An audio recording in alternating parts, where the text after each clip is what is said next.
हम जो है उसकी हम बात कर लेते हैं। सबसे पहले लाहौर का रुख करते हैं, जहां गुज़श्ता रोज़ स्मॉगी फ़ज़ा ने सबको हैरत में डाल दिया था। एयर क्वालिटी इंडेक्स 180 से भी तजावुज़ कर गया था।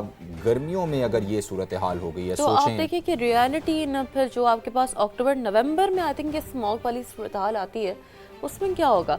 अब आज जो आज का AQI है वो ये है कि कम होकर 104 पर आ गया है। पहले मौसम की ताज़ा तरीन सूरत हाल के लिए बात कर लेते हैं हमारे नुमाइंदे सालिक नवाज से। सालिक, बारिश के इम्कानात हैं अभी भी क्या लाहौर में? जी बिल्कुल, इस वक्त लाहौर में 11 किलोमीटर फी घंटा की रफ्तार से हवाएं चलने का सिलसिला जारी है, जिसके बाइस हब्स की शिद्दत में कमी वाक़ई हुई है। महकमा मौसमियात का ये कहना है कि आज दिन भर शहर में वक्फे वक्फे से बारिश के इम्कानात हैं और बारिशों का ये सिलसिला आइंदा चंद रोज़ तक जारी रहेगा। इस वक्त शहर का दर्जा हरारत 29 डिग्री सेंटीग्रेड रिकॉर्ड किया गया है और आज ज़्यादा से ज़्यादा दर्जा हरारत 34 डिग्री सेंटीग्रेड तक रिकॉर्ड किया जा सकेगा। हवा में इस वक्त नमी का तनासब 85% से ज़ायद है।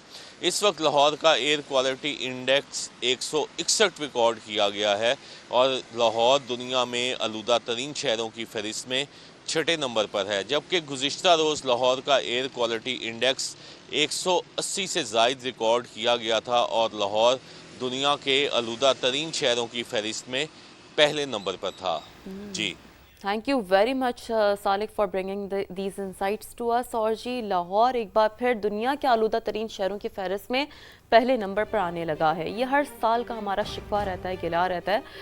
हुकूमत ने पिछले साल इस हवाले से कुछ काम भी किया था, लेकिन माहिरीन के मुताबिक ये सिर्फ मौसम का खेल नहीं है, बल्कि क्लाइमेट चेंज की वजह से जो बिगड़ते एक मौसमियाती एक ट्रेंड रहता है, दर्जा हरारत में इजाफा, हवा की रफ्तार में कमी, ये सारी कुछ जो चीज़ें होती हैं ना, वो डायरेक्टली कंट्रीब्यूट करती है टुवर्ड्स दीज काइंड ऑफ। और इस पर चूँकि ये बात होती रहनी चाहिए कि इसके क्या क्या अवामिल हैं, क्यों क्यों पाकिस्तान और ख़ुसूसन लाहौर इसका सामना कर रहा है। इस इशू पर बात करने के लिए हमने मदऊ किया है climate change expert doctor Zainab Naeem को।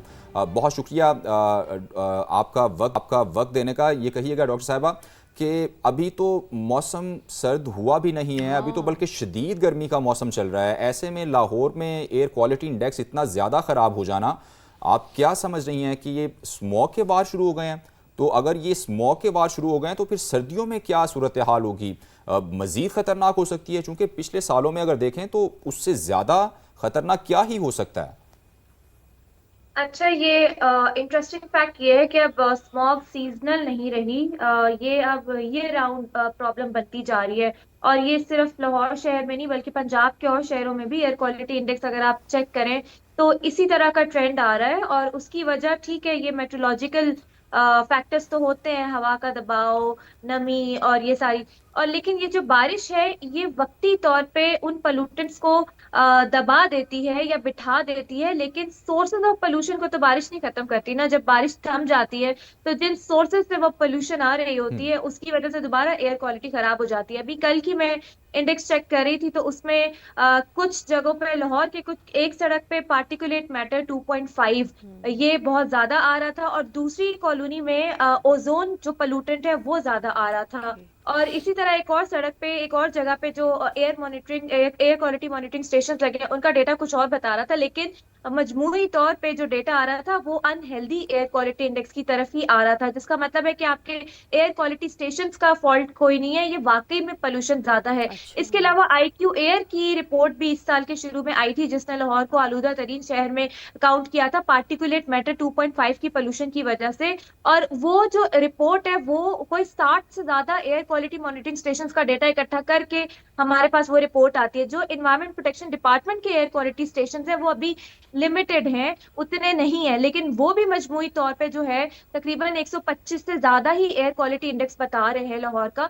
तो उसकी वजह है, वर्ल्ड बैंक कहता है कि सबसे ज्यादा पोल्यूशन के सोर्सेज ये जो घरों में जलने वाली ये जो फ्यूल्स होते हैं या कुकिंग की जाती है उनकी, वो भी इसमें कंट्रीब्यूट कर रही है। फिर इंडस्ट्री है, फिर आपके ये पुरानी गाड़ियों का धुआं है, फिर कंस्ट्रक्शन एक्टिविटीज है, और फिर जो एक एयर शेड, क्योंकि लाहौर और इंडियन पंजाब ये एयर शर्ट कहलाता है, यहाँ टेम्परेचर इन्वर्जन होता है, लेकिन वो फिनोमेना सर्दियों में होता है। तो ये कुछ इसमें फैक्टर्स मौजूद हैं जिसकी वजह से एयर पोल्यूशन वहां पे बढ़ती है। लेकिन डॉक्टर साहबा, अब क्या हम जितना एडवांस हम हो गए हैं, द बेसिक क्वेश्चन अराइव्स कि हम टेक्नोलॉजी का इस्तेमाल करके किसी हद तक स्मॉग पर काबू पा सकते हैं are we in this age? और अगर ऐसा है, अगर कोई पॉसिबिलिटी है, तो फिर हमें ये अमल एग्जैक्टली कब से शुरू करना चाहिए?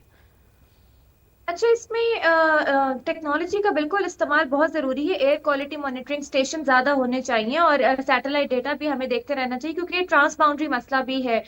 लेकिन इसके साथ साथ हमें ये देखना चाहिए, जैसे मैं बात करी थी कि अब ये पूरे पंजाब का मसला बन गया और पूरा साल हर साल ये मसला चलता है, तो उसमें हमें वो टेक्नोलॉजी इस्तेमाल करनी चाहिए जो वाकई ही कारआमद साबित हो हमारे जैसे ममालिक के लिए, जो कि सस्ती भी हो और जिससे सोल्यूशंस जो है वो लोकल सोल्यूशन, कम्युनिटी की प्रैक्टिसेस वो शामिल की जाए। अभी recently air care project launch हुआ है, जिसमें GIZ और वर्ल्ड बैंक और environment protection department government of Punjab ने लॉन्च किया है। उसमें यही कहा गया है कि कम्युनिटीज को शामिल किया जाए। अब मिसाल के तौर पे कुछ जगह ऐसी है जहां इंडस्ट्री लगी हुई है, वहां पे आपको नेचर बेस्ड सोल्यूशन में ऐसे पौधे लगाने होते हैं जो अपने अंदर ये हैवी मेटल को एब्जॉर्ब करते हैं। इसके अलावा जो गुंजान आबाद इलाके हैं, वहां पे आपको इंडोर प्लांट्स प्रमोट करने होते हैं, एयर क्वालिटी मॉनिटरिंग सख्त करनी होती है। 2 व्हीलर्स अब बहुत ज्यादा हो गए हैं लाहौर में, एमिशन टेस्टिंग बहुत ज्यादा बढ़ाने की जरूरत है। तो ये कुछ चीजें, हमें कोई हाई फाई सोफिस्टिकेटेड टेक्नोलॉजी, इतनी महंगी टेक्नोलॉजी की जरूरत नहीं है। डॉक्टर साहब, जो हमारे हमसाये में हमारे पास एक मिसाल है वो चाइना की है। जिस तरह बीजिंग को जब उन्होंने साफ करने की कोशिश की तो इतना टेक्नोलॉजिकल एडवांस मुल्क, उसको 10 साल लगे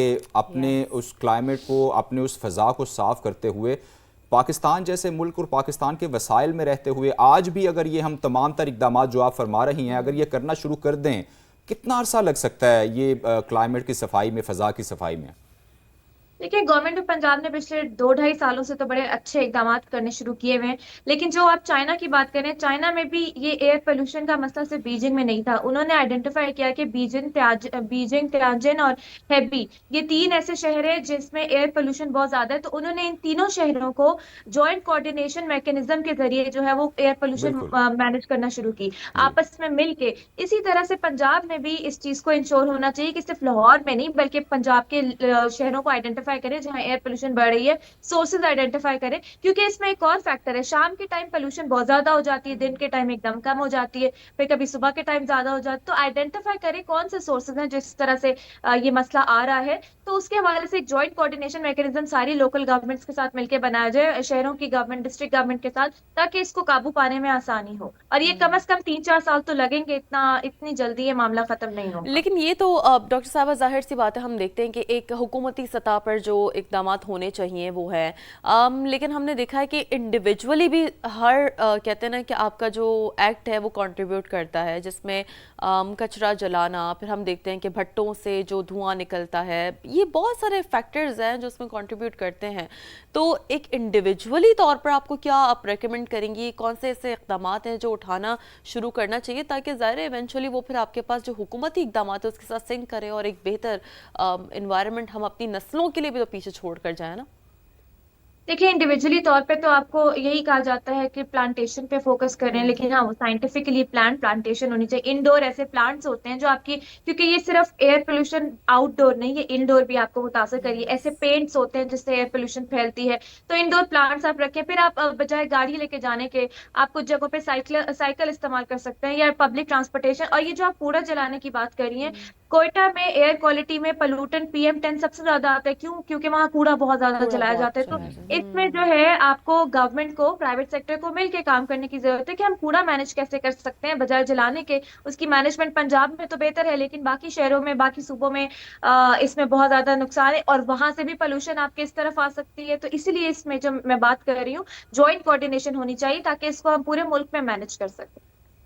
ठीक है, बहुत perfect. शुक्रिया। Climate Thank change you. Expert doctor Zainab साहिबा हमारे साथ मौजूद थी। आपकी एक्सपर्टीज़ ने यकीनी तौर पर अमन के लिए भी कुछ ना कुछ उन्होंने हमारी बताया भी कि ये नॉलेज करना बहुत है। इजाफा और किया। देखें, वही जो आपका जो क्वेश्चन था ना वो बहुत बेहतरीन था कि हमें क्या करना है, हाँ, यानी it हमें starts from you. इंडिविजुअली क्या करना है। तो जी अब आगे बढ़ते हैं, आपको बताते हैं कराची के इलाके मलीर मेमन मक्सी गोट में नदी में 4 साल का बच्चा गिर गया। बच्चे की तलाश के लिए ऑपरेशन ताहाल शुरू नहीं किया जा सका है। तो बहुत ही एक अफसोसनाक खबर है मलीर मेमन मक्सी गोड नदी में 4 साल का बच्चा गिरने का ये वाक़या है और बच्चे की तलाश के लिए सर्च ऑपरेशन ताहाल शुरू नहीं हो सका है। तकनीकी वजूहात की बिना पर ऑपरेशन 10 बजे के बाद शुरू होगा। ये कुछ टेक्निकलिटीज़ हैं जो ज़ाहिर है जो रेस्क्यू हुकाम वहाँ पर मौजूद है वो ये बता रहे हैं कि कुछ तकनीकी वजूहात है जिसके बिना पर 10 बजे के बाद ये ऑपरेशन शुरू किया जाएगा। और ये कुछ विजुअल्स हम आपको दिखा रहे हैं कि मलीर मेमन मक्सी गोट नदी में 4 साल का बच्चा गिरने का ये वाक़या है और जो सर्च ऑपरेशन वो 10 बजे के बाद शुरू होगा।